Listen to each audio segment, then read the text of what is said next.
7 taong pagtitiis itinapon sa putikan. Habang si Amares ay nagpapakasipag sa maruming kusina, si Gideon ay nakikipaglandian sa kanyang tusong sekretarya na si Bianca sa ibabaw ng kanilang kama. Wala kang kwentang asawa, Amares, ipamimigay kita kay Sarmiento para sa kontrata? Galit na sigaw ni Gideon. Ngunit hindi nila alam, hawak ng misteryosong bilyonaryong si Lucian ang susi sa totoong yaman ng mga Valera. Babawiin ni Amares ang lahat ng sa kanya danggal yaman at puso. Hanggang saan kayang magtiis ng isang sugatang puso bago ito maging matalas na kutsil, yun ang paghihiganti. Ano pa ba ang inaasahan mo sa isang babaeng galing sa kangkungan, Bianca Pitong? Taon na siyang palaman sa bahay na ito. Pero kahit simpleng pag-aayos ng hapagkainan para sa kaarawan, kumukhang basahan pa rin. Napatigil ang mga daliri ni Amares habang hawak ang sandok ng mainit na sinigang na baboy. Ang sabaw na iyon ay 5 oras niyong pinakuluan sa kusina, tintuiis ang usok at init upang maipagluto ang kanyang biyenan na si Doña Teresa sa kaarawan nito. Sa loob ng 7 taon ng kanyang pagpapakasal kay Gideon Rosales, ang kusinang ito ang naging buong mundo niya. Dito niya itinago ang kanyang tunay na pagkatao, ang kanyang dakilang pangalan bilang Amares Valera at ang bilyong pondo na patagong sumasagip sa pabangkarotang kumpanya ng pamilya Rosales. Tila nanigas ang kanyang leeg. Ang bawat salitang lumalabas sa bibig ng kanyang biyenan mula sa kabilang silid ay tulad ng matalas na karayom na pumapasok sa kanyang tainga. Mabuti na lang talaga at narito ka, Bianca, iha. Patuloy na boses ni Doña Teresa, puno ng tamis at pagmamayabang. Ikaw ang nararapat na tumatayong may bahay ni Gideon. Matalino, maganda at galing sa desenteng pamilya, hindi tulad ng babaeng yan na walang maipagmamalaking apelido. Narinig ni Amaris ang mahinhin, ngunit nakakainis na tawa ni Bianca Alcantara. Naku, Mami Teresa, ginagawa ko lang po ang lahat para kay Gideon. Masakit din po sa akin na nakikitang nahihirapan si Gideon dahil sa asawa niyang walang naiambag sa negosyo. Huminga ng malalim si Amaris. Pinalakas niya ang kanyang loob at dahan-dahang inangat ang mabigat na mangkok ng pagkain. Dinala niya ito sa hapagkainan kung saan nakaupo si Doña Teresa habang nakasandal si Bianca sa gilid nito, hawak ang isang baso ng mamahaling alak.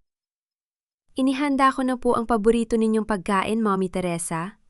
Mahinang wika ni Amaris, pilit na pinapanatiling pantay ang kanyang boses kahit na nanginginig ang kanyang mga tuhod sa matinding pagod. Pinalpala ni Doña Teresa ang mesa gamit ang kanyang palad. Sino ang nagsabi sa iyong tawagin mo akong Mommy? Ilang beses ko bang sasabihin sa iyo na hindi kita kailanman itinuring na manugang? Sa isang mabilis na galaw ng kamay ng matanda, itinulak nito ang hawak ni Amares. Mabilis na tumama ang mangkok sa gilid ng mesa at nabasag. Tumapon ang kumukulong sabaw diretso sa mga kamay at braso ni Amares. Napasinghap si Amares sa matinding sakit. Ang balat sa kanyang kanang kamay, ang kamay na ginagamit niya noon sa pagguhit ng mga pinakamagagandang hiyas sa buong bansa, ay agad na namula at napaso. Tumulo ang mainit na sabaw sa kanyang lumang damit, ngunit pilit niyang pinigil ang sumigaw. Bawal siyang humiyaw sa bahay na ito. Pumasok si Gideon sa bulwagan nakasuot ng mamahaling Amerikana na binili, gamit ang perang patagong ipinasok ni Amares sa bank account ng kumpanya noong nakaraang buwan. Sa halip na tulungan ng asawang nakaluhod sa sahig habang hawak ang napasong kamay, mabilis na lumapit si Gideon kay Doña Teresa at Bianca. Ano na naman bang katangahan ito, Amares? Galit na asik ni Gideon. Ang kanyang mga mata ay walang nikatiting na pag-aalala para sa asawa. Kaarawan ni Mami, tapos gagawa ka ng eksena, napakalamang mo talaga. Gideon, ang kamay ko. Mahinang pakiusap ni Amares nakatingin sa lalaking pinag-alayan niya ng 7 taon ng kanyang youth at pangarap. Tumahimik ka, putol ni Gideon. Tingnan mo si Bianca abala sa pag-aayos ng mga papeles para sa meeting natin kay Sarmiento ngayong gabi. Habang ikaw simpleng paghahain lang ng pagkain, itinatapon mo pa. Inangat ni Amares ang kanyang paningin. Sa tabi ni Gideon nakatayo si Bianca habang marahang hinahawakan ang balikat ng kanyang asawa. At doon sa gitnang daliri ni Bianca, nakita ni Amares ang isang bagay na nagpatigil sa tibok ng kanyang puso. Ang singsing ng birhen ang huling pamana ng yumao niyang ina na ibinigay niya kay Gideon nung gabi ng kanilagnang kasal bilang simbolo ng kanyang walang hanggang pagmamahal at sakripisyo. Ang singsing na yan, pabulong na wika ni Amares, ang kanyang boses ay tila galing sa ilalim ng lupa. Bakit suot ni Bianca ang singsing ng ina ko? Lumapit si Bianca, pinalabas ang isang peking awa sa kanyang muka habang itinataas ang kanyang kamay. Ay ito ba, Amares? Ibinigay kasi ito sa akin ni Gideon kahapon bilang bonus sa magandang performance ko sa kumpanya. Bagay naman sa akin, di ba mas? Kumikislap sa kamay ko kumpara sa'yo na laging may amoy ng sibuyas at patis. Tumingin si Amaris kay Gideon, puno ng labis na pagkabasag ang kanyang mga mata. Gideon, ibinigay ko sa'yo yon. Sabi mo, itatago mo yon habang buhay dahil yun na lang ang natitirang alala ng mama ko. Nainis si Gideon at iwinagayway ang kanyang kamay. Isang murang lumang pilak lang yan, Amaris. Huwag ka nga magdrama dyan. Mas mahalaga ang kontratang makukuha natin kay Lucian Sarmiento ngayong gabi kaysa sa lumang basurang yan. Yumuko si Gideon at hinawakan ng mahigpit ang braso ni Amaris, walang pakialam sa namumulang paso at paltos sa balat ng asawa. Makinig kang mabuti, pabulong. Muit matalim na sabi ni Gideon sa tainga ni Amares. Kailangan natin ang pirma ni Sarmiento sa kontrata ng Sarmiento Group. Balita ko, mahilig siya sa mga babaeng may simpleng ganda at tahimik. Magbalik ka ng damit. Sasama ka sa akin sa VIP suite ng Diamond Hotel ngayong gabi. Nanlamig ang buong katawan ni Amares. Tila tumigil ang pag-ikot ng mundo. Ano-anong ibig mong sabihin, Gideon? Huwag ka nang maglinis-linisan. Sigaw ni Doña Teresa mula sa likod. Yan lang ang tanging paraan para makabawi ka sa pamilyang ito sa lahat ng pinakain namin sa'yo sa loob ng 7 taon. Gagamitin mo ang mukha mo para pasayahin si Sarmiento hanggang sa pumirma siya. Gideon, asawa mo ako. Pumatak ang isang luha sa pisngi ni Amares. Ang tanging luhang pinayagan niyang mahulog sa harap ng mga taong ito. Tinitigan siya ni Gideon nang walang anumang awa. Sa papel lang kita asawa, Amares. At kung gusto mong manatili sa bahay na ito, gagawin mo ang sinasabi ko. Kung hindi mo papasayahin si Sarmiento ngayong gabi, palalayasin kita sa bahay na ito nang walang kahit isang sentavo. Isusumpa ko na hindi ka na makakatapak sa industry.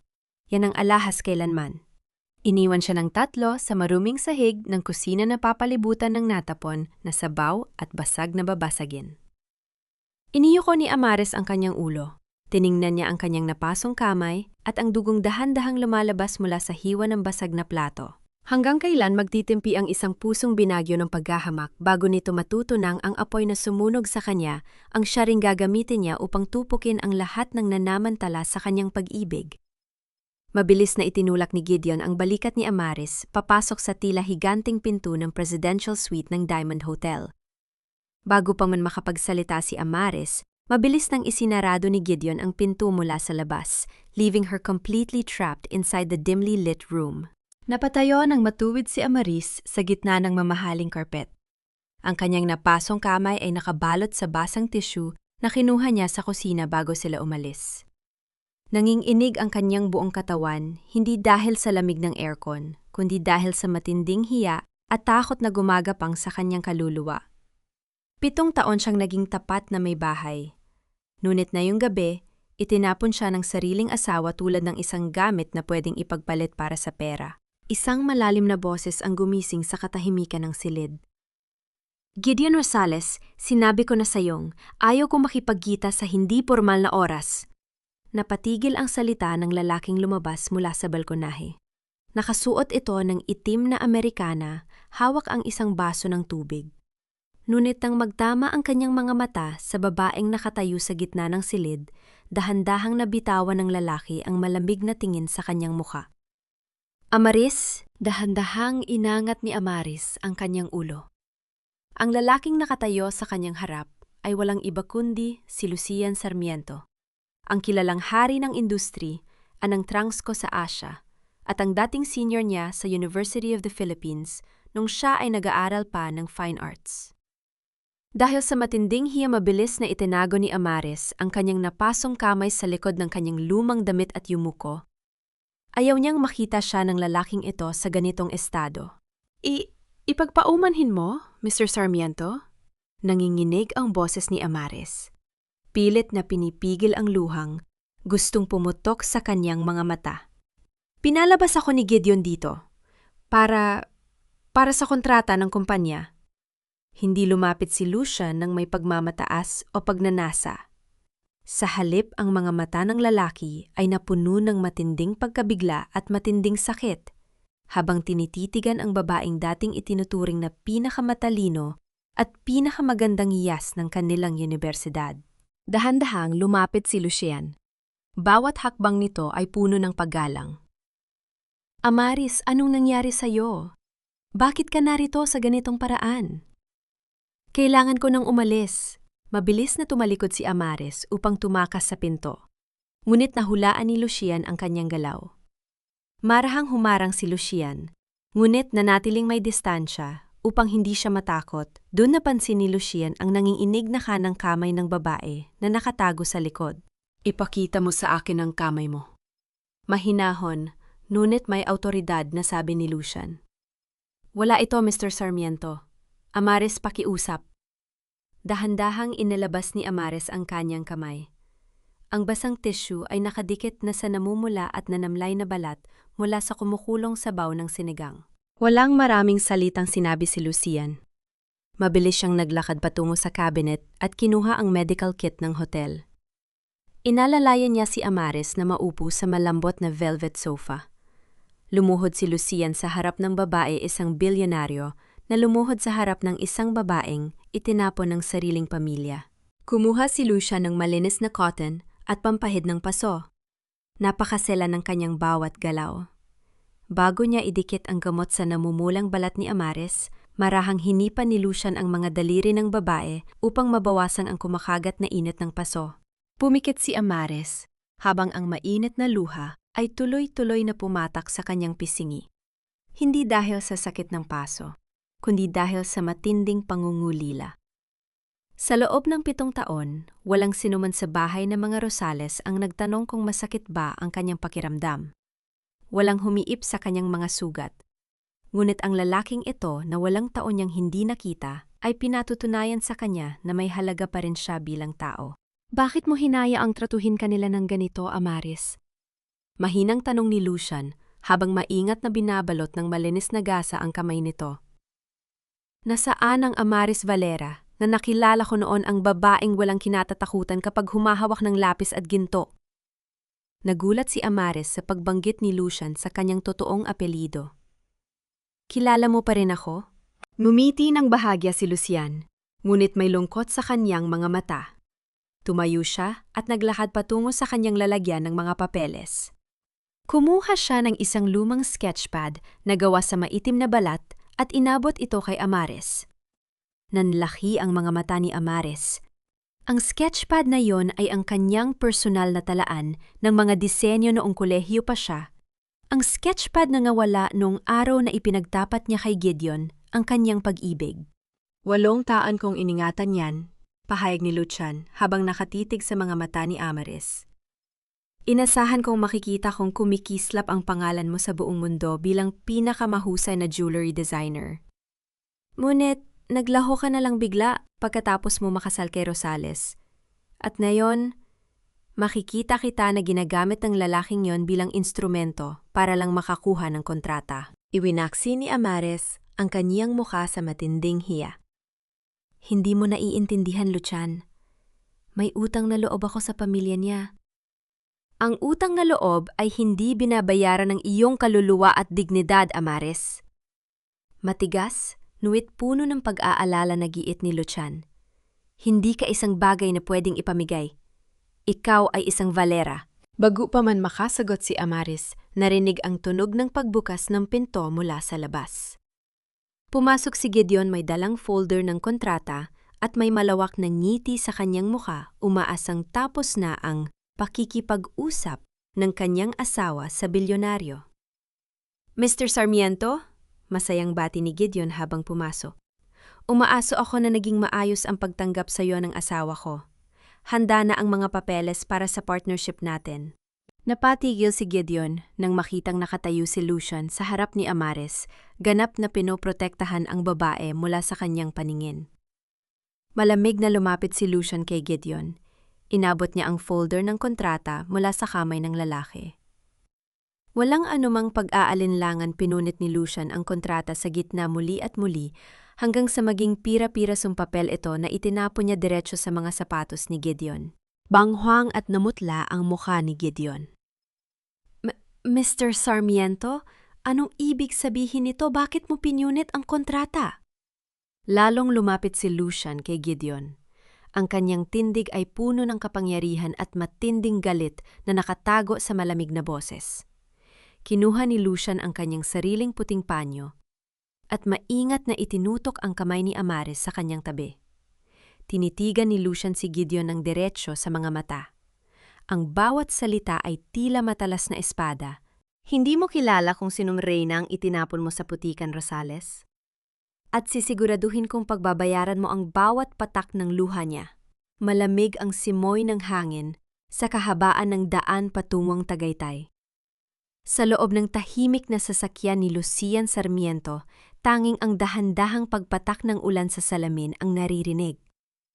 Nakatingin si Amares sa labas ng bintana, hawak ang kanyang napasong kamay na maingat na nababalutan ng malinis na gasa. Hindi nagpumilit si Lucian na magsalita. Alam ng lalaki na ang isang pusong matagal na ginapos sa sakit ay nangangailangan ng katahimikan upang huminga. Pagkaraan ng isang oras na paglalakbay, pumasok ang sasakyan sa isang lihim na rest house na napapalibutan ng matataas na puno ng pine at tanaw ang payapang lawa ng Taal. Nang bumukas ang pinto ng rest house, isang pamilyar na boses ang agad na sumalubong sa gitna ng liwanag ng lampara. Amares, Diyos ko ang alaga ko. Napatigil si Amares. Sa harap ng pinto ay nakatayo si Yaya Pilar, ang matandang tagapag-alaga na nagpalaki sa kanya sa mansyon ng mga Valera bago siya umalis upang makasal kay Gideon. Mabilis na tumakbo ang matanda at niyakap ng mahigpit si Amares. Yaya? Sa wakas ang natitirang tinik sa dibdib ni Amares ay tuluyang nawala. Umiyak siya sa balikat ng matanda tulad ng isang batang nakauwi sa sariling tahanan matapos ang mahabang panahon ng pagkakaligaw. Ipinasundo ko siya kaninang hapon pa.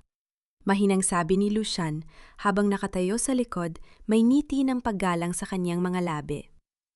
Alam kong ang yakap ng pamilya ang unang gamot sa iyong mga sugat. Inalalayan ni Yaya Pilar si Amares sa dining table. Doon ay nakahain ang isang mainit na mangkok ng arroz caldo na may luya at toasted garlic. Ang amoy nito ay nagdala ng napakatamis na alaala ng kanyang kabataan, malayo sa nakatatakot na amoy ng natapon na sinigang sa kusina ng mga Rosales. Habang marahang kumakain si Amares, naupo si Lucian sa kanyang tapat at inilapag ang isang maitim na leather folder sa mesa.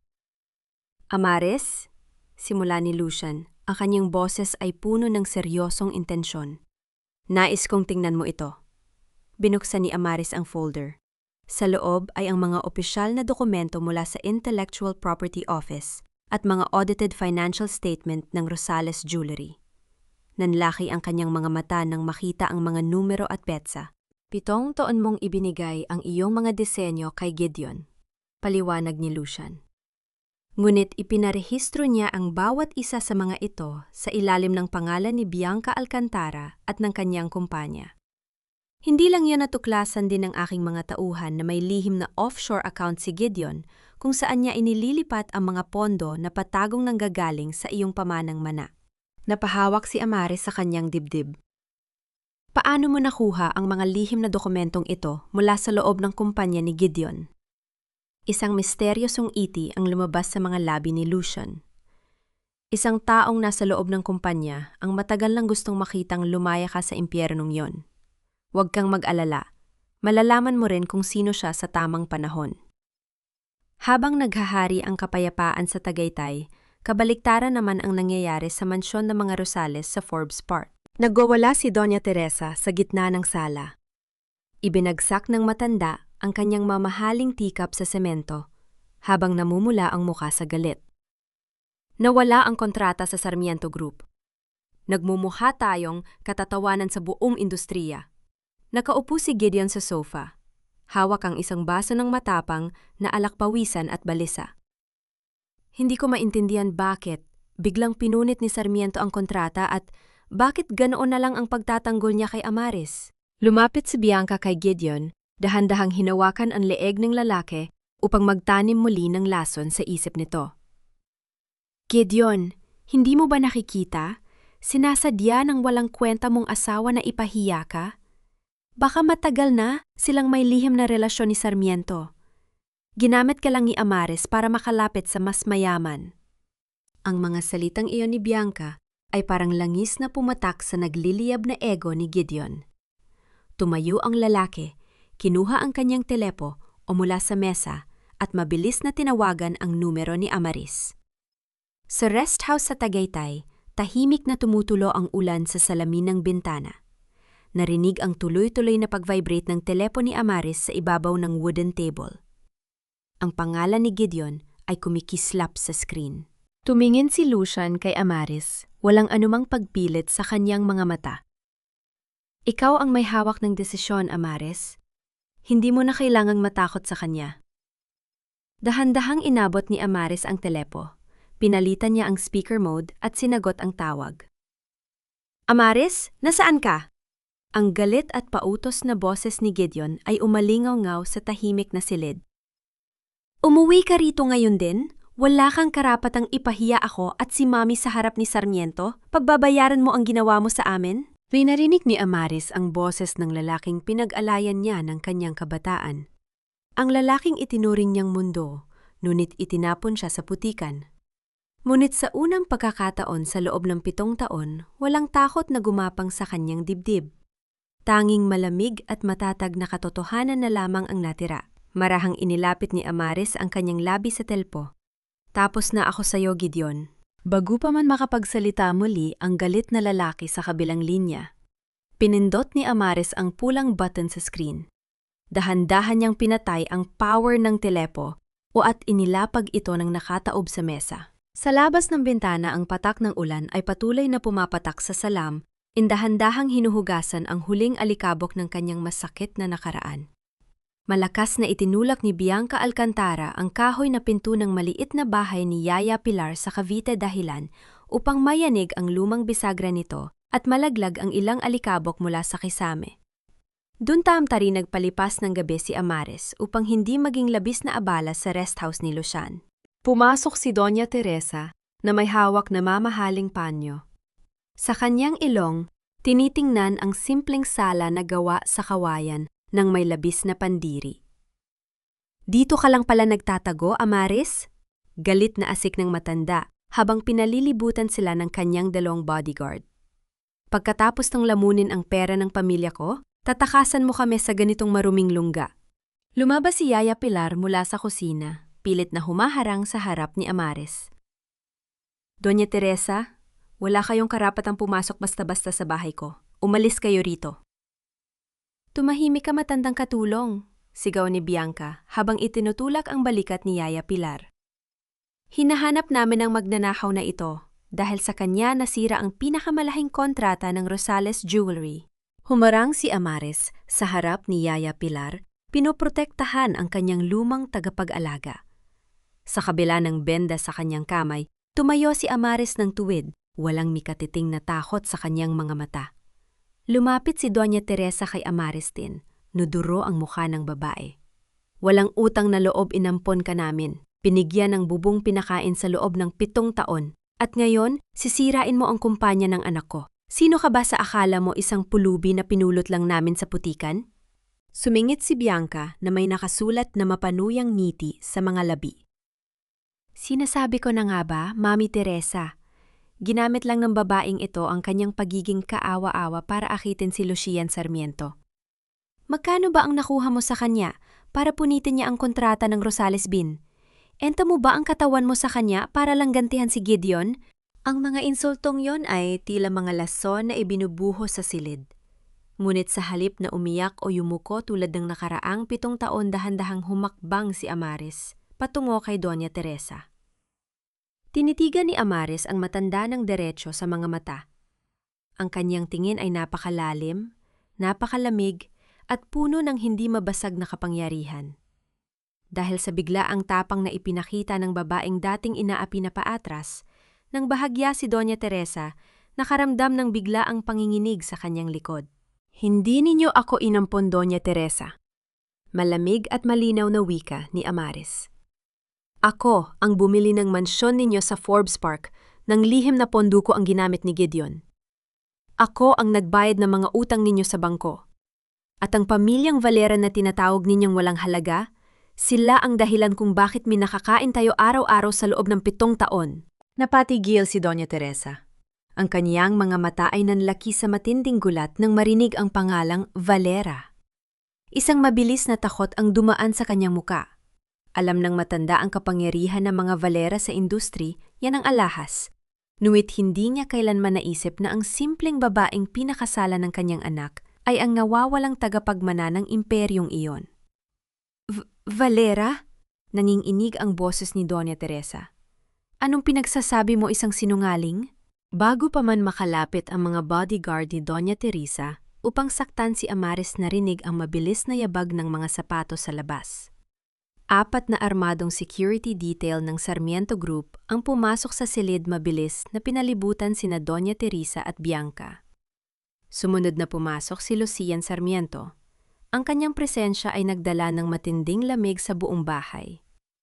Tumingin si Lucian kay Amares nang may pag-aalala bago ibinaling ang kanyang matatalas na mata sa 2 babaeng nanggugulo. Sarmiento property ang bahay na ito ngayon, Doña Teresa. Malamig na pahayag ni Lucian. Kakasuhan ko kayo ng trespassing at panggugulo. At tandaan ninyo, ang sinumang humawak kahit isang daliri kay Amares Valera ay makakalaban ng buong Sarmiento Group. Napilitang umatras ang mga bodyguard ni Doña Teresa nang makita ang lakas ng puwersa ni Lucian. Hinila ni Bianca ang braso ni Doña Teresa. Alam na hindi sila mananalo sa puntong ito. Habang hinihila palabas ng mga tauhan ni Lucian, lumingon si Bianca kay Amares nang may matinding ingit at galit sa kanyang muka. Sisiguraduhin kong sa kulungan ng bagsak mo, Amares, na nakawin ko ang lahat ng natitira sa'yo. Sigaw ni Bianca habang tuluyang pinalalaya sa bakuran. Naiwan sa sala si Amares, mabilis ang pagtaas-baba na kanyang dibdib habang nakatitig sa nasirang pinto ng bahay ni Yaya Pilar. Ngunit sa kanyang tabi, marahang ipinatong ni Lucian ang kanyang kamay sa balikat ni Amares, nagbibigay ng init at katiyakan na hindi na siya muling mag-iisa sa gitna ng laban. Pumasok si Amares sa isang silid na tila isang lihim na mundo ng sining. Dinala siya ni Lucian sa pribadong workshop ng pamilya Sarmiento sa Makati, isang malawak na kwarto na napapalamutyan ng mga antigong kasangkapan na gawa sa kahoy na mahogany. Sa bawat sulok ay may amoy ng metallic silver mainit na ginto at matalas na amoy ng dulo ng lapis. Ang sikat ng araw sa hapon ay sumasalamin sa mga glass showcase kung saan nakalagay ang mga hilaw na rubis, sapiro at diamante na naghihintay na mahubog. Humarap si Amares sa malaking mesa. Tiningnan niya ang kanyang kamay na may benda pa rin. Isang matinding takot ang pumasok sa kanyang dibdib. 7 taon siyang hindi humawak ng lapis para gumuhit. Ang kanyang mga daliri ay naging magaspang dahil sa paglilinis ng bahay at paghuhugas ng mga plato para sa pamilya Rosales. Kaya ko pa ba? Bulong ni Amares sa kanyang sarili, nanginginig ang kanyang labi. Baka nawala na ang sining sa mga kamay ko. Dahan-dahang lumapit si Lucian. Inilapag niya sa mesa ang lumang leather sketchpad ni Amares na iningatan niya sa loob ng 8 taon. Kumuha rin siya ng isang mamahaling drawing pencil at marahang inilagay ito sa kaliwang kamay ni Amares. Nang makita ang pag-aalinlangan sa mukha ng babae, humakbang si Lucian patungo sa kanyang likod. Ipinatong ni Lucian ang kanyang malaki at mainit na kanang kamay sa balikat ni Amares. Bahagya siyang yumuko sapat lamang upang maramdaman ni Amares ang kanyang hininga na nagdala ng kakaibang init at katiyakan. Itinuro ni Lucian ang direksyon ng maliwanag na lampara sa ibabaw ng mesa. Hayaan mong ang liwanag ang magturo sa kamay mo, Amares. Bulong ni Lucian, ang kanyang boses ay tila isang malambot na musika na nagpakalma sa nagdadalam, hating puso ng babae. Narito ako upang maging pader mo. Hindi ka na muling mag-iisa sa dilim.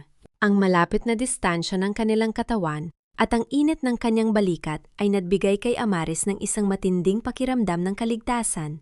Isang pakiramdam na matagal nang ninakaw sa kanya. Dahan-dahang gumalaw ang kanyang kamay. Ang lapis ay nagsimulang sumayaw sa ibabaw ng puting papel. Iginuhit ni Amaris ang kanyang sakit.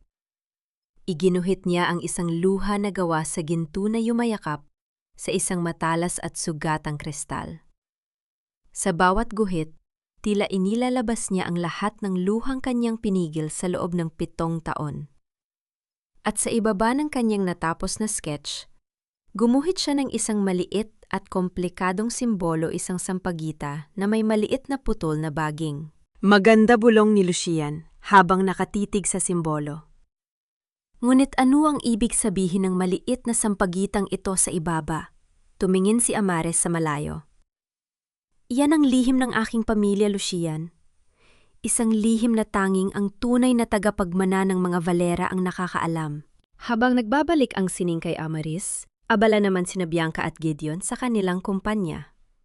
Natuklasan ni Bianca mula sa kanyang mga espiya sa industri, yan na ang Sarmiento Group ay lihim na nag-i-sponsor ng isang misteryosong bagong designer para sa darating na International Jewelry Gala sa Manila. Gideon! Asik ni Bianca habang naglalakad sa opisina nito. Kailangan nating malaman kung sino ang designer na yon. Kung mananalo ang Sarmiento sa gala tuluyan, nambabagsak ang kumpanya natin. Kailangan natin ng mas malaking pondo para mabili ang mga disenyo mula sa ibang bansa. Napasabunot si Gideon sa kanyang buhok. Wala na tayong pera, Bianca. Na-freeze ang pondo natin sa bangko. Lumapit si Bianca at bumulong ng may tusong ng 80. Mayroon pa, Gideon. Ang lupa ng mga Valera sa Batangas. Ibenta natin iyon. Nakapangalan pa rin sa iyo ang pamamahala ng lupang iyon, di ba? Napatigil si Gideon. Alam na ang lupang iyon ang huling natitirang kayamanan na ipinagkatiwala ng ama ni Amaris sa kanya bago ito mamatay. Sa loob ng tahimik na workshop, narinig ang marahang pag-vibrate ng telepon o ni Lucian sa kanyang coat. Lumayo siya ng bahagya upang sagutin ang tawag. Nang bumalik siya, ang kanyang mukha ay napuno ng matinding seryosong ekspresyon. Tumingin si Lucian kay Amaris. Hawak ang kanyang telepon. Amaris, may balita ang aking mga tauhan sa Batangas. Inihahanda na ni Gideon ang mga papeles upang ibenta ang huling lupain ng pamilya Valera para ipuhunan sa bagong proyekto ni Bianca. Kung hindi natin sila pipigilan ngayon, tuluyan nilang mauubos ang lahat ng iniwan ng iyong ama. Nanlaki ang mga mata ni Amaris habang ang hawak niyang lapis ay mahigpit niyang naipit sa kanyang mga daliri, tila handa nang mabali ang dulo nito sa matinding galit. Sa loob ng opisina ni Gideon sa Rosales Jewelry, abala si Bianca sa paghahalugog sa mga lumang kabinet. Isang lumang drawing na nakatago sa ilalim ng mga lumang dokumento ang kanyang nakuha. Ito ay ang disenyo ng isang napakagandang kwintas na hugis patak ng luha na may mga detalye ng mga dahon ng sangpagita sa paligid. Gideon, tingnan mo ito, bulalas ni Bianca habang ipinapakita ang papel kay Gideon. Napakaganda ng disenyong ito. Ipapasa natin ito sa International Jewelry Gala sa ilalim ng pangalan ko. Siguradong tayo ang makakakuha ng grand prize, napatititig si Gideon sa papel. Nakilala niya ang estilo ng pagguhit ito ay gawa ni Amaris noong unang taon ng kanilang kasal. Bahaging nag-alangan si Gideon. Bianca, kay Amaris ang disenyong yan. Baka magka-problema tayo kapag nalaman ng komite. Tumawa si Bianca nang may panghahamak. Ano ka ba, Gideon? Sa opisina mo ito iniwan kaya pag-aari ito ng kumpanya mo? At saka, sino ba ang maniniwala sa isang asawang pinalayas at walang boses sa gabi? Nanggala ako ang tatayo bilang sikat na designer ng Rosales Jewelry. Dahil sa matinding pressure at takot na bumagsak ang kumpanya, sumang-ayon si Gideon. Agad nilang ipinadala ang disenyo sa komite ng gala. Samantala sa tahimik na workshop ni Lucian sa Makati, pinapanood ni Lucian ang kanyang espiya na nagpadala ng kumpirmasyon na natanggap na nanggala ang ninakaw na disenyo ni Amaris. Ito ang pagkakataon natin, Amaris, sabi ni Lucian habang nakatayo sa tabi ng kanyang mesa. Hahayaan nating isumite nila ang disenyong yan. Sa gabi ng gala, ilalabas natin ang orihinal mong patent na lihim nating ipinarehistro sa ilalim ng Valera Jewelry House bago pa man nila ito magamit. Mahuhuli natin sila sa aktong pagnanakaw. Huminga ng malalim si Amares. Ang kanyang puso ay puno ng matinding determinasyon. Kumuha siya ng isang matalas na gunting mula sa ibabaw ng mesa. Ngunit sa halip na ginto, nagupit siya ng isang piraso ng pulang silid na sinulid mula sa lalagyan. Maingat niyang itinali ang pulang sinulid sa kanyang kaliwang wrist, katabi mismo ng kanyang puting benda. Ito ang aking panata kay Papa. Bulong ni Amares habang hinihigpitan ng buhol ng pulang sinulid. Sa gabi ng gala, babawiin ko ang bawat piraso ng danggal na inagaw nila mula sa akin. Hindi ko hahayaang ang pangalan ng aking pamilya ay muling madungisan ng kanilang kasakiman. Pinanood siya ni Lucian ng may matinding paghanga. Ang pulang sinulid sa kanyang kamay ay tila isang simbolo ng kanyang muling pagsilang bilang isang matapang na reyna.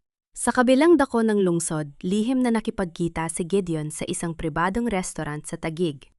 Kaharap niya si Mr. Santos, isang mayamang investor na nagpakilalang bibili ng lupa ng mga Valera sa Batangas. Ang hindi alam ni Gideon si Mr. Santos ay matalik na kaibigan at proxy ni Lucian Sarmiento. Nakahanda na ang lahat ng titulo, Mr. Santos. Masayang sabi ni Gideon habang iniabot ang mga pekeng papeles ng pahintulot mula kay Amares. Malinis ang lupang ito. At sa inyo na ang buong pamamahala kapag napirmahan ang kasunduan. Numiti ng bahagya si Mr. Santos habang pinagmamasdan ang pirma ni Gideon. Napakabuti, Mr. Rosales. Masaya ako makipagnegosyo sa iyo. Asahan mo ang pagpasok ng pondo sa iyong account bukas. Matapos ang pirmahan, mabilis na bumalik si Gideon sa kanyang opisina, medyo nakainom na mula sa pagdiriwang kasama si Bianca. Ngunit nang maupo siya sa kanyang executive chair, napatigil siya. Sa gitna ng kanyang lamesa ay may nakalagay na isang plain na puting sobre. Walang nakasulat na pangalan ng nagpadala at walang selyo. Dahan-dahang binuksan ni Gideon ang sobre.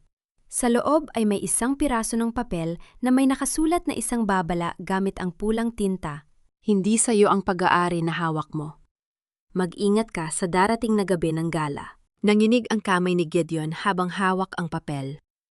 Tumingin siya sa paligid ng kanyang tahimik na opisina, nakaramdam ng isang malamig na takot. Na tila may lihim na mata, na patuloy na nagmamasid sa kanyang bawat hakbang mula sa dilim. Ang ulan sa labas ng workshop sa Makati ay lalong lumakas, lumilika ng isang patuloy na tunog ng marahang paghampas ng tubig sa salamin ng bintana. Sa loob ng silid, ang tanging nagbibigay ng liwanag ay ang vintage drafting lamp sa ibabaw ng mesa ni Amares. Ang pulang sinulid sa kanyang kaliwang wrist ay kumikislap sa ilalim ng dilaw na ilaw habang abala siya sa paglalagay ng huling detalye sa kanyang bagong sketch para sa gala. Bahagyang nanginig si Amares sa lamig ng aircon. Napansin niya ni Lucian na tahimik na nagbabasa ng mga dokumento sa kabilang bahagi ng silid. Tumayo si Lucian at kinuha ang isang mainit at makapal na kulay tsokolate na shawl. Lumapit siya sa likod ni Amares at maingat na isinabit ang shawl sa kanyang mga balikat. Ang biglaang init na dinala ng shawl ay nagpatigil sa kamay ni Amares. Salamat, Lucian, mahinang sabi ni Amares habang nakatingin sa kanya. Habang nakatitig si Lucian sa mukha ni Amares, napansin niya ang ilang hibla ng buhok nito na humaharang sa kanyang mga mata. Sa isang napakahalagang galaw na puno ng purong pag-aalaga, inabot ni Lucian ang kanyang kamay at marahang iniaayos ang ilang hibla ng buhok ni Amares sa likod ng kanyang tainga. Ang kanyang mga daliri ay bahagyang dumikit sa malambot na balat ng pisngi ni Amares dahilan upang magtama ang kanilang mga tingin sa gitna ng tahimik na gabi. Naramdaman ni Amaris ang mabilis na tibok ng kanyang puso, isang matamis at ligtas na pakiramdam na matagal nang nawala sa kanyang buhay. Lucian, basag ni Amaris sa katahimikan. Bakit mo ginagawa ang lahat ng ito para sa akin? Isang paborito mo lang naman akong junior sa kolehiyo noon? Naupo si Lucian sa gilid ng mesa. Hindi iniaalis ang kanyang paningin sa kanya. Dahil hindi ko matanggap na ang isang maningning na sining ay hinayaan ng madungisan ng mga taong walang halaga, Amares. Bakit mo tiniis ang 7 taon ng pang-aapi sa bahay na yon? Yumuko si Amaris, hinahawakan ng dulo ng kulay tsokolate na shawl. Bago namatay ang ama ni Gideon, na si Don Alejandro siya lang ang tanging taong naging mabuti sa akin sa pamilyang yon. Nung kanyang huling gabi sa ospital, hinawakan niya ang kamay ko at nagmakaawa. Sabi niya, Amaris, alam kong hindi pa handa si Gideon sa negosyo at sa buhay. Pakiusap, wag mo siyang iiwan. Tulungan mo siyang patakbuhin ang kumpanya. Tumingin si Amaris kay Lucian, may luha ng alaala sa kanyang mga mata. Ipinangako ko yon sa kanya. Tiniis ko ang bawat sampal at insulto ni Doña Teresa dahil sa pangakong yon. Ngunit, tinapos na ni Gideon ang pangakong yon nang ipamigay niya ako sa hotel. Naramdaman ni Lucian ang matinding sakit sa kanyang dibdib para kay Amaris. Ang kanyang katapatan ay ginamit at nilapastangan ng mga taong walang budhi. Lalong lumapit si Lucian. Inabot niya ang kanyang kanang kamay at marahang hinawakan ang kaliwang pisngi. Ni Amaris pinaparamdam ang init ng kanyang palad. Walang sino mang may karapatang gumamit ng iyong katapatan, Amaris. Mula ngayon tapos na ang iyong pagtitiis. Matatag ang boses ni Lucian habang nakatitig sa kanyang mga mata. Hayaan mong ako naman ang maging kalasag mo. Hayaan mong protektahan kita hindi dahil sa iyong pamilya, kundi dahil ikaw si Amaris. Tumango si Amaris dahan-dahang sumasandal ang kanyang pisngi. Sa kanyang kamay hinahayaan ang kanyang sarili na magtiwala muli sa isang lalaki. Ngunit sa labas ng malaking bintana ng workshop sa gitna ng malakas na ulan at dilim ng gabi, isang misteryosong tao na nakasuot ng itim na raincoat ang nakatayo sa ilalim ng puno. Hawak nito ang isang camera na may mahabang lens. Isang mabilis na flash ng camera ang sumiklab kinukunan ang larawan ni Lucian at Amaris na magkasama sa ilalim ng dilaw na ilaw ng lampara. Ang malawak na ballroom ng Grand Astoria Hotel ay napupuno ng malalakas na liwanag mula sa mga camera ng mga reporter. Ngayong hapon ang engrandeng press conference ng Rosales Jewelry upang ipakita sa publiko ang kanilang pambato para sa International Gala, ang kwintas na tinawag nilang Luhang Ginto. Nakatayo si Bianca sa gitna ng entablado, nakasuot ng kumikinang na asul na gown, habang si Gideon ay nakatayo sa kanyang tabi na may mayabang na ngiti sa mga labi. Ang disenyong ito ay nagpapakita ng aking kaluluwa at sining. Seryosong pahayag ni Bianca sa harap ng mikropo, habang ipinapakita sa malaking screen ang sketch ng kwintas. Ito ay kwento ng aking personang natagumpay at pagmamahal. Ako mismo ang naglapat ng bawat guhit ng ginto rito. Nagsimulang magpalakpakan ang mga reporter habang sunod-sunod ang pagguha ng litrato. Ngunit sa gitna ng ingay biglang bumukas ang malaking pinto sa likod ng ballroom. Pumasok si Lucian Sarmiento at sa kanyang tabi ay nakahawak si Amaris Valera. Napatigil ang palakpakan ng mga tao. Nakasuot si Amaris ng isang napakasimple ngunit napakarubing berdeng damit. Sa kanyang mga balikat ay nakasabit ang kulay tsokolate na shawl na ibinigay sa kanyang ni Lucian kagabi. Ang kanyang tindig ay puno ng dignidad. Malayo sa basahang asawa na nakasanayan nilang makita sa mga maliliit na okasyon ng pamilya Rosales. Agad na lumingon ang mga kamera sa kanila, dahan-dahang nailipat ang atensyon ng buong ballroom kay Amaris. Namutla si Bianca nang makita si Amaris habang si Gideon ay mapatayo ng tuwid sa matinding pagkabigla. Amaris? Bulong ni Gideon sa kanyang sarili. Naglakad si Amaris patungo sa harap ng entablado, nakatitig ng matatag kay Bianca. Nang hawakan ni Amaris ang mikropono na ibinigay ng isang reporter, bahagyang naatras ang kanyang manggastahilan upang makita ang kumikislap na pulang sinulid sa kanyang wrist. Marahan niyang hinaplos ang pulang sinulid gamit ang kanyang daliri habang nakatitig ng diretsyo sa mga nanginginig na mata ni Bianca. Ang simpleng pulang sinulid na yon ay tila isang matalim na paalala ng kanyang panata. Narinig ko ang paliwanag mo tungkol sa inspirasyon ng kwintas, Bianca. Malamig na wika ni Amaris sa harap ng mikropono. Ang kanyang boses ay umalingaw-ngaw sa buong ballroom. Maaari mo bang sabihin sa amin kung anong uri ng bulaklak ang nakaukit sa pinakailalim ng pendant? At bakit may putol na baging sa tabi nito? Napatigil si Bianca. Ang kanyang mga labi ay nanginginig. Hindi niya pinag-aralan ang maliliit na detalye sa ilalim ng ninakaw na drawing dahil ang tanging nakita niya ay ang ganda ng kwintas. Ito ay... Nauutal na simula ni Bianca, pilit na numingiti sa harap ng media. Ito ay dekorasyon lamang, isang simpleng baging na nagpapakita ng kalayaan. Ang disenyong iyan ay hindi nagpapakita ng kalayaan, Bianca. Seryosong sagot ni Amares. Iyan ay nagpapakita ng isang pangakong binuod ng sakit. Kung ikaw nga ang gumawa ng disenyong iyan, dapat alam mo ang lihim sa bawat guhit ng ginto na nakasulat doon. Nagsimulang magbulungan ang mga reporter. Nararamdaman ang isang malaking iskandalo na namumuo sa pagitan ng Rosales at ng bagong kakampi ng Sarmiento Group. Matapos ang press conference, habang naglalakad si Amares patungo sa exit, kasama si Lucian. Mabilis silang hinarang ni Gideon sa tahimik na pasilyo ng hotel. Galit na galit si Gideon, namumula ang mukha sa matinding hiya. Amares, anong karapatan mong hiyain si Bianca sa harap ng media?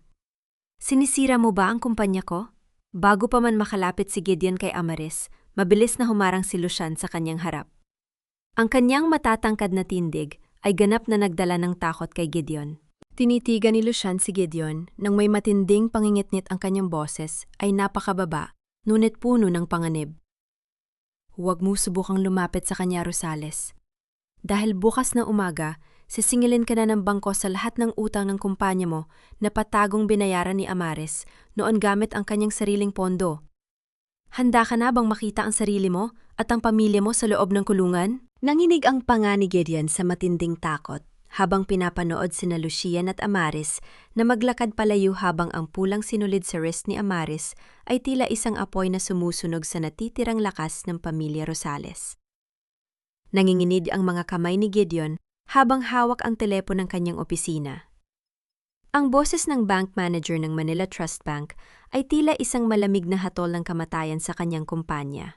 Mr. Rosales, ipinaalam ko lang sa inyo na ang pribadong trust fund na nagbibigay ng collateral sa inyong mga corporate loan sa loob ng 7 taon ay pormal ng tinanggal ngayong umaga, pormal na pahayag ng manager. Kailangan ninyong bayaran ng inyong utang na nagkakahalaga ng 150 milyong piso sa loob ng 24 na oras. Kung hindi sisimulan na ng bangko ang pagkuha sa inyong mga ari-arian. Sandali. Sino ang nagmamay-ari ng trust fund na yon?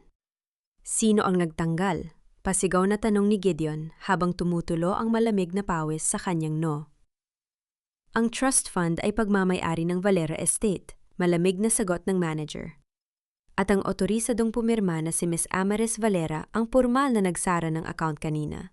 Nabitawan ni Gideon ang telepono. Doon lang niya tuloy ang naintindihan ang katotohanan. Ang misteryosong pondo na sumasagip sa kanyang kumpanya sa tuwing malapit na silang bumagsak ay walang iba kundi ang pera ni Amares. Samantala sa mansyon ng mga Rosales sa Forbes Park, naghahari ang matinding kaguluhan.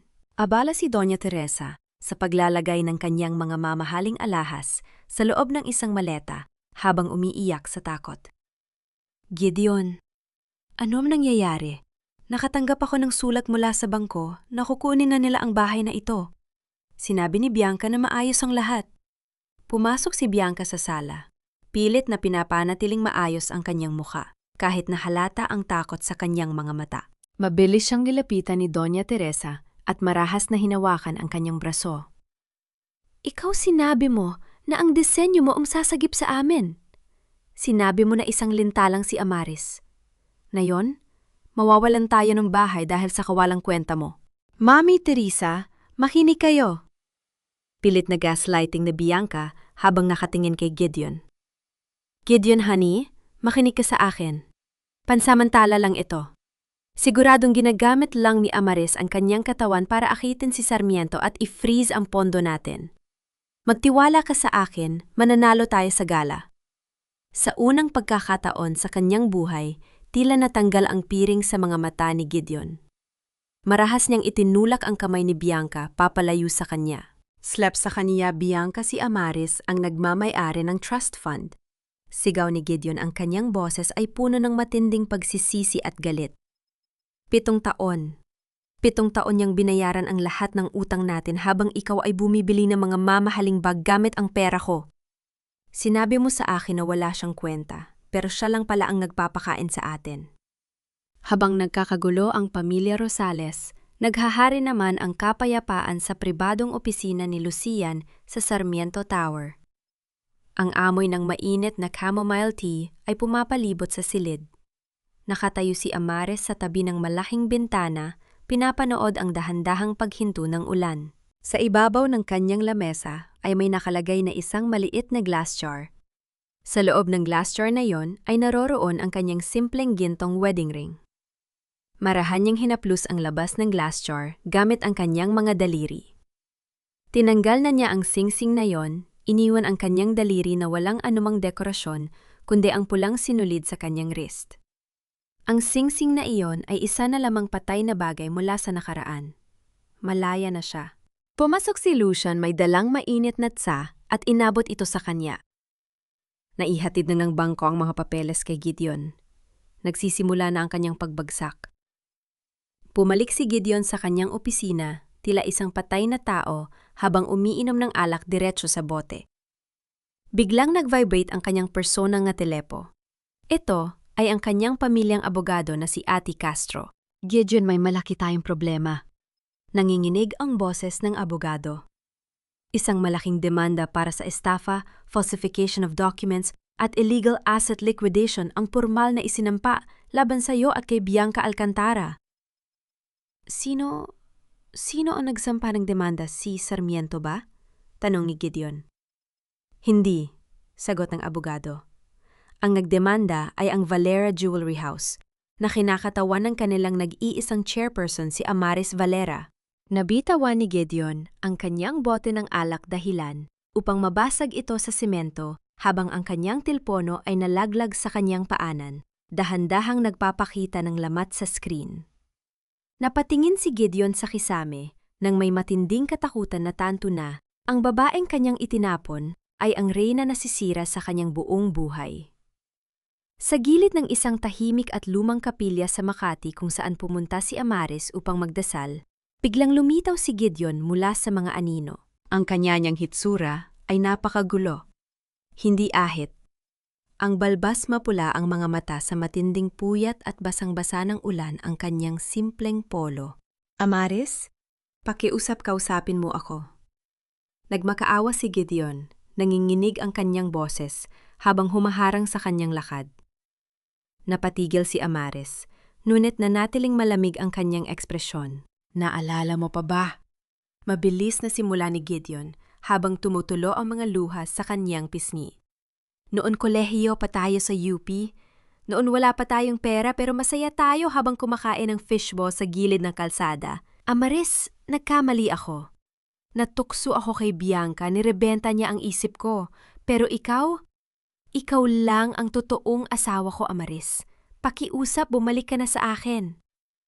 Lumapit si Gideon, dahan-dahang inabot ang kanyang mga kamay upang hawakan ang kamay ng asawa. Sa mismong sandali na dapo na ang mga daliri ni Gideon, marahang iniurong ni Amaris ang kanyang kamay papalayo. Ang kanyang balat ay bahagyang nanginig sa pandiri. Tinitigan niya si Gideon nang walang anumang galit, kundi purong kawalan ng pakiramdam, isang malinaw na patunay na ang kanyang balat at katawan ay hindi na kailanman magiging pag-aari ng kanyang nakaraan. Amaris, pakiusap. Umiyak ng malakas si Gideon, sinusubok ang hawakan ng kanyang balikat upang pilitin siyang yakapin. Hayaan mo akong hawakan ka. Hayaan mong maramdaman ko muli ang asawa ko. Bago pa man maidikit ni Gideon ang kanyang katawan kay Amaris, isang matatag at malakas na kamay ang mabilis na humawak sa kanyang wrist at marahas itong inilayo ng may kontroladong puwersa. Si Lucian Sarmiento ay biglang lumitaw sa tabi ni Amaris. Ang kanyang mga mata ay tila nagbabagang yelo habang nakatitig kay Gideon. Sa tingin ko ay naging malinaw ang kanyang distansya, Rosales. Malamig na wika ni Lucian habang dahan-dahang hinihigpitan ang hawak sa kamay ni Gideon, halan upang mapadaing ito sa sakit at mapaatras. Humarap si Amaris kay Gideon. Dahan-dahan niyang binuksan ang kanyang bag at inilabas ang maliit na glass jar na naglalaman ng kanyang wedding ring. Namatay na ang babaeng naniwala sa mga luha mo, Gideon. Mahinahon, nguit matalim na wika ni Amaris habang ipinapakita ang glass jar. Ang singsing na ito ay narito na, sa loob ng salamin isang patay na bagay na hindi na kailanman babalik sa daliri ko. Magkita tayo sa korte, at sa gabi ng gala. Tumalikod si Amaris at naglakad palayo, inalalayan siya ni Lucian sa kanyang baywang, gamit ang kanyang mainit na palad, nagbibigay ng isang ligtas at pamilyar na proteksyon. Naiwan si Gideon sa gilid ng kapilya, nakaluhod sa basang semento, habang umiiyak sa matinding kawalan ng pag-asa. Biglang nag-vibrate ang kanyang telpon o sa kanyang bulsa. Sinagot niya ito nang walang pag-iisip. Ito ay si Bianca, ang kanyang boses ay hysterical, ngunit puno ng nakamamatay na lason. Gideon, huwag kang magmakaawa sa babaeng yan. Sigaw ni Bianca mula sa kabilang linya. Meron akong alas na sisira sa kanilang dalawa ni Sarmiento sa gabi ng gala.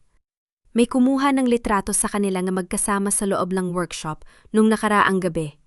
Ipapakita natin sa media na ang asawa mo ay nakikipagtalik sa kanyang sponsor upang sirain ang kumpanya mo. Mananalo pa tayo, Gideon. Ibulgar natin sila sa gala. Napatitig si Gideon sa kawalan. Habang hawak ang telepono, nalilito kung susunod ba siya sa huling mapanganib na sugal ni Bianca o kung ang lasong ito ang tuluyang hihila sa kanya sa pinakamalim na hukay ng kamatayan. Ang mapulang karpet ng Manila International Jewelry Gala ay napapaligiran ng daan-daan na kumikinang na ilaw mula sa mga kamera ng mga mamamahayag.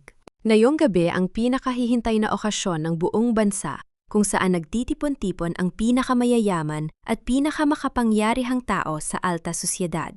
Dumating sina Gideon, Bianca at Doña Teresa na mayayabang pa rin ang tindig. Ginamit nila ang kanyang mga huling natitirang pondo upang makabili ng mga mamahaling damit.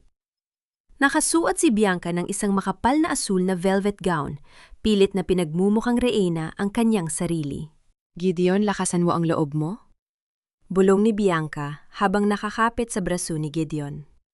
Kapag ipinakita natin sa media ang mga lihim na litrato ni na Amaris at Sarmiento, mamaya sila ang tuluyang babagsak, hindi tayo.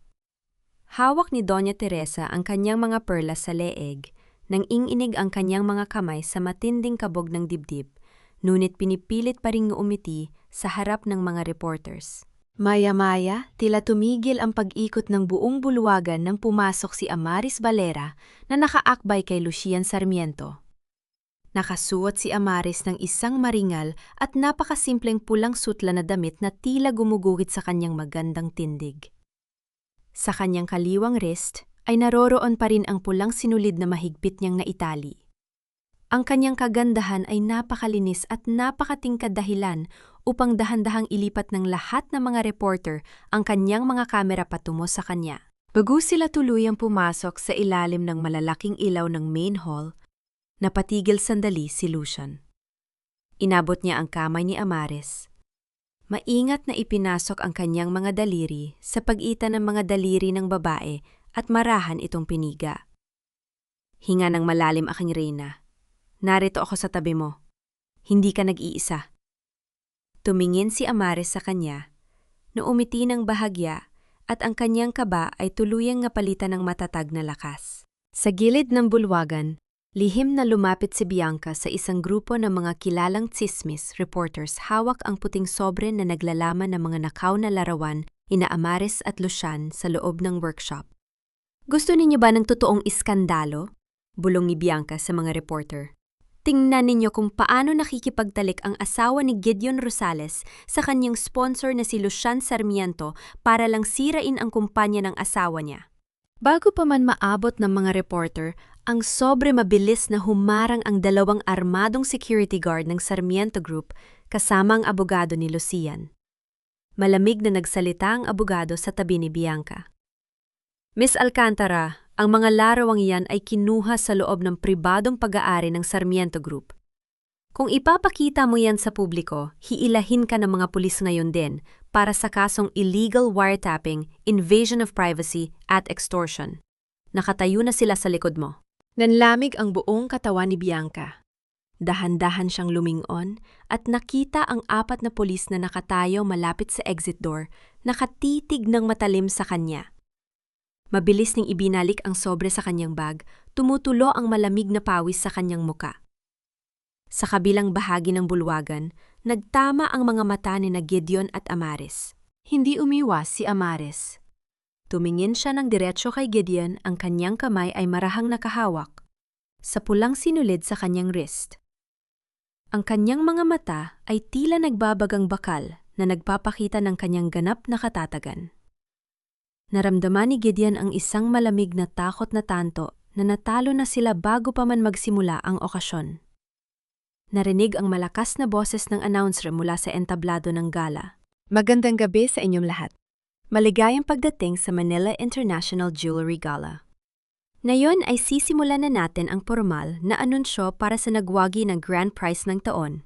Ang gintong mikropo o sa entablado kumikinang sa ilalim ng malalaking spotlight naghihintay para sa huling hatol na sisira sa lahat ng kasinungalingan.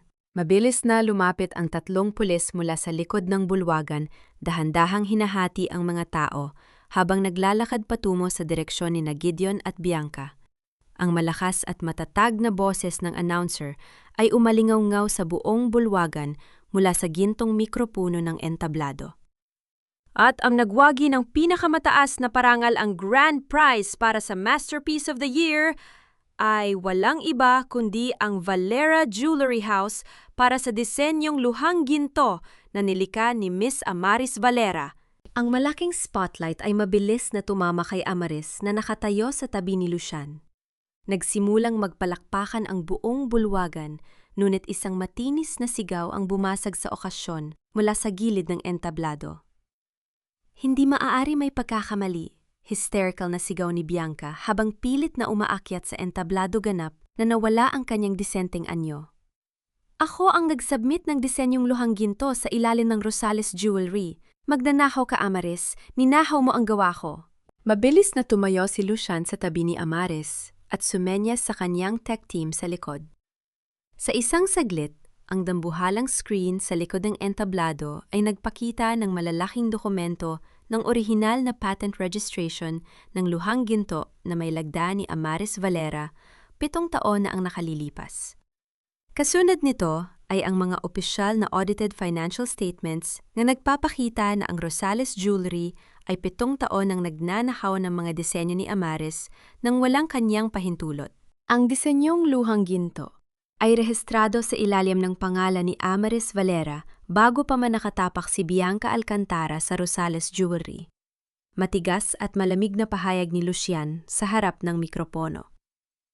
Ang entry ng Rosales Jewelry ay isang nakaw na kopya, at mayroon kaming sapat na ebidensya ng malawakang panloloko at pagnanakaw ng intellectual property. Napatigil ang buong bulwagan. Ang mga reporter ay mabilis na kumuha ng mga larawan ng dambuhalang screen habang nagsusulat ng kani-kanilang balita.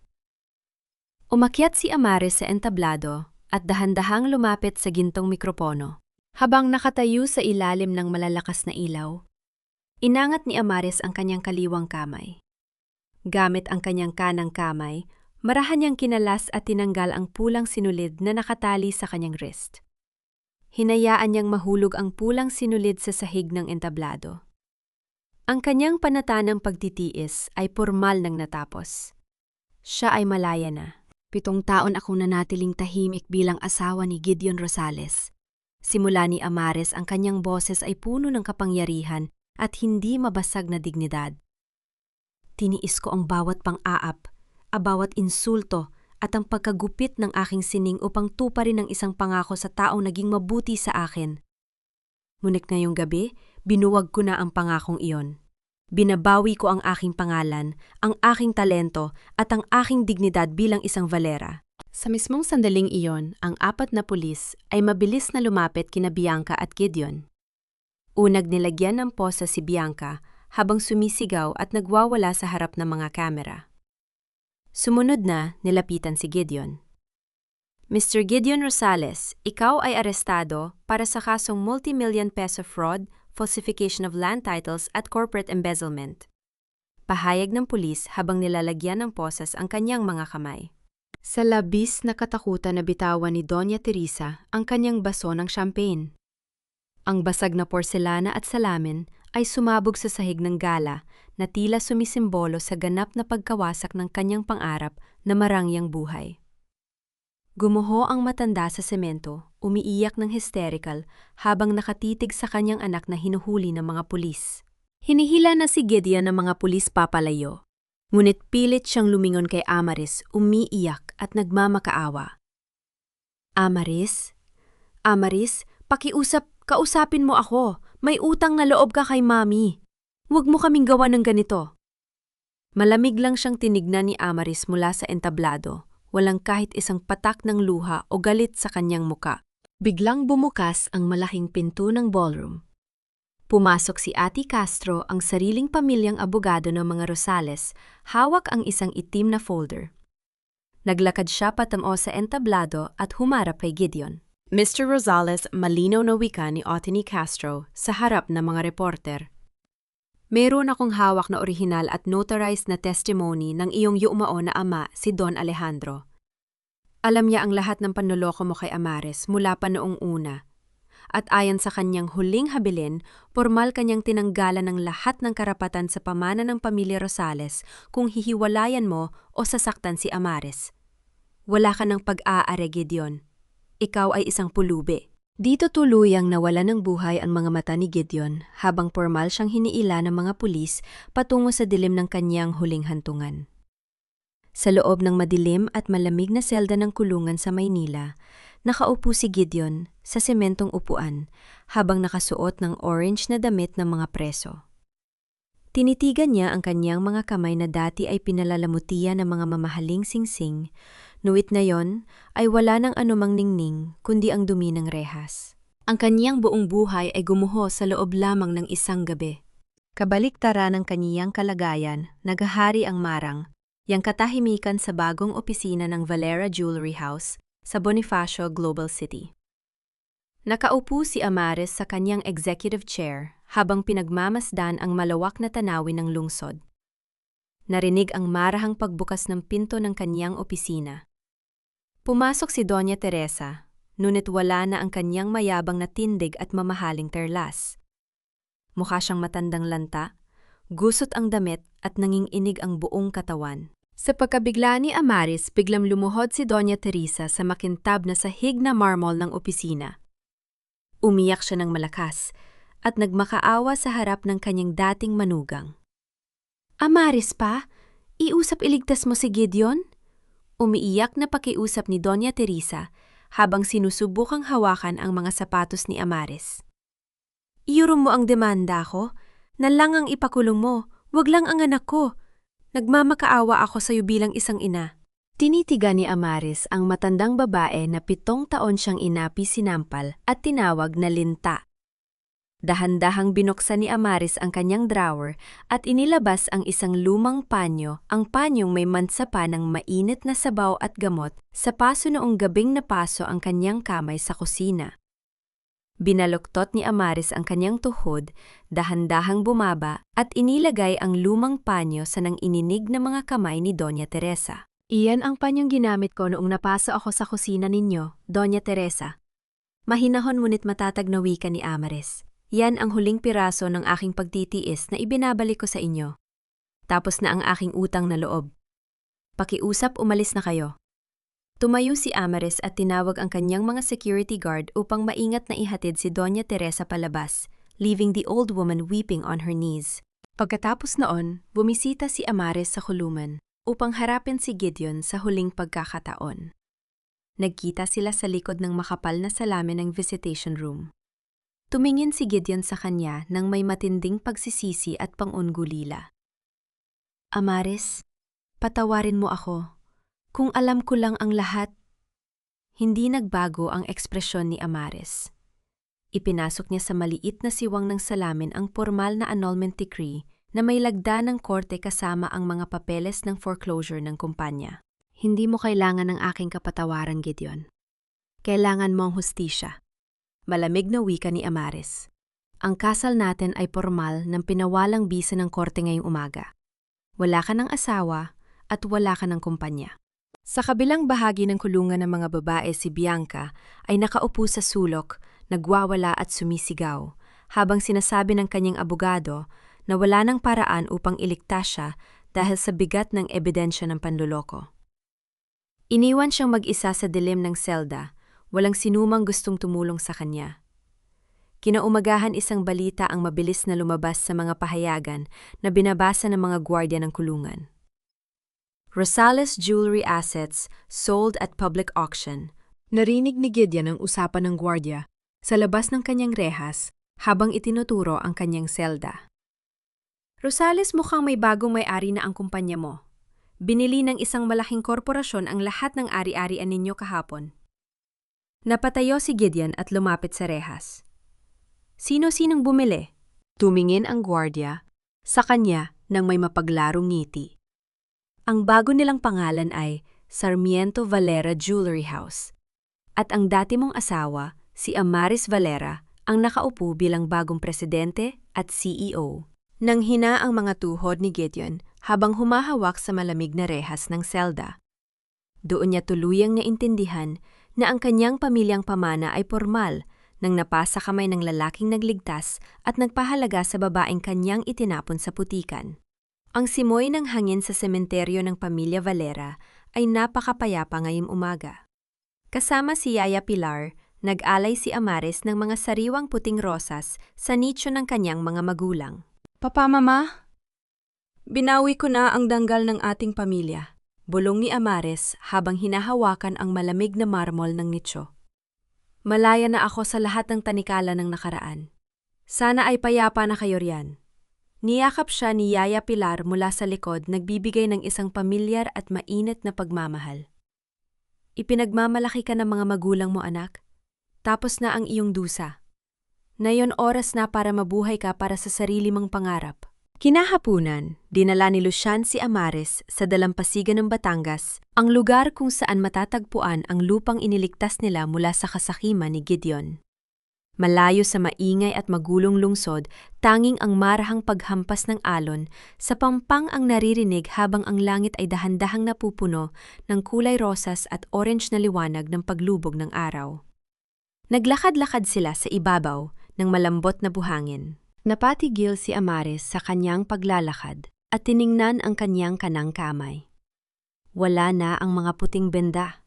Ang kanyang balat ay ganap ng gumaling. Nag-iiwan lamang ng isang napakaliit at halos hindi mapansin na peklat na sumisimbolo sa kanyang katatagan. Ikinumpas niya ang kanyang mga daliri makinis, maganda at handa nang humawak muli ng lapis upang gumuhit ng kanyang mga bagong pangarap. Ang kamay na ito ay hindi na kailanman muling gagamitin para sa paglilingkod sa mga taong walang halaga. Lumapit si Lucian sa kanyang tabi. Ang kanyang mga hakbang ay tahimik sa ibabaw ng basang buhangin. Inabot ni Lucian ang kanyang kanang kamay at marahang hinawakan ang kamay ni Amares. Ang init ng kanyang mga daliri na dumikit sa balat ng babae ay nagdala ng isang matamis at ligtas na pakiramdam na pumuno sa kanyang dibdib. Gayang pangako ko, Amares, mahinang wika ni Lucian habang nakatitig sa kanyang mga mata. Narito ako upang maging proteksyon mo, ngunit ngayon, nais kong malaman kung handa ka na bang hayaan ako maging kabahagi ng bawat pangarap mo. Tumingin si Amaris sa lalaking palaging nasa kanyang tabi sa mga pinakamidilim na sandali ng kanyang buhay. Ang kanyang puso na dating naging bato dahil sa matinding sakit ng pagtataksil, ay dahan-dahang natunaw sa gitna ng purong lambing at paggalang na kanyang ipinapakita. Salamat, Lucian, sagot ni Amaris habang marahang pinipiga ang kanyang kamay. Dahil sa'yo nahanap ko muli ang sarili ko. Handa na ako magsimula muli. Sa ilalim ng pulang kalangitan ng dapit hapon, lalong lumapit si Lucian. Maingat niyang hinawakan ang mukha ni Amaris gamit ang kanyang dalawang palad. Bahagya siyang yumuko hanggang sa magdikit ang kanyang mga noo sa noo ni Amaris. Ang kanyang mainit na hininga ay dumampi sa mukha ng babae, lumilikha ng isang napakaromantikong sandali na puno ng matinding pagtitiwala at paggalang. Dahan-dahang inilabas ni Lucian mula sa kanyang coat ang isang maliit na asul na velvet box. Tinitigan niya si Amaris nang may purong katapatan sa kanyang mga mata habang hawak ang kahon. Hindi ito singsing ng pagpilit, Amaris. Ito ay simbolo ng aking paghihintay. Gusto kong hilingin ang pahintulot mo na ligawan ka hindi bilang asawa, kundi bilang isang lalaking handang maglingkod sa puso mo habang buhay. Papayagan mo ba ako? Napangiti si Amares sa gitna ng kanyang mga luha ng kagalakan habang nakatitig sa asul na velvet box na naglalaman ng susi sa kanyang bagong simula. Ang gabi sa Bonifacio Global City ay napupuno ng maliliwanag na ilaw mula sa mga matataas na gusali. Ngayong gabi, ang engrandeng pagbubukas ng Sarmiento Valera Jewelry House, ang bagong imperyo ng sining na itinayo mula sa mga labi ng nakaraan. Ang buong daanan ay napapalamutian ng mga sariwa at mababangong bulaklak ng sampagwita, nagdadala ng isang napakalinis na amoy na sumisimbolo sa muling pagsilang ng pamilya Valera. Abala ang mga sikat na tao sa alta sosyedad sa paghanga sa mga nakadisplay na iyas. Sa gitna ng bulwagan, magkakasamang hinawakan ni na Amaris Lucian at Yaya Pilar ang pilak na gunting. Naramdaman ang dahan-dahang pagputol ng pulang laso na pormal na nagbukas sa bagong yugto ng kanilang buhay.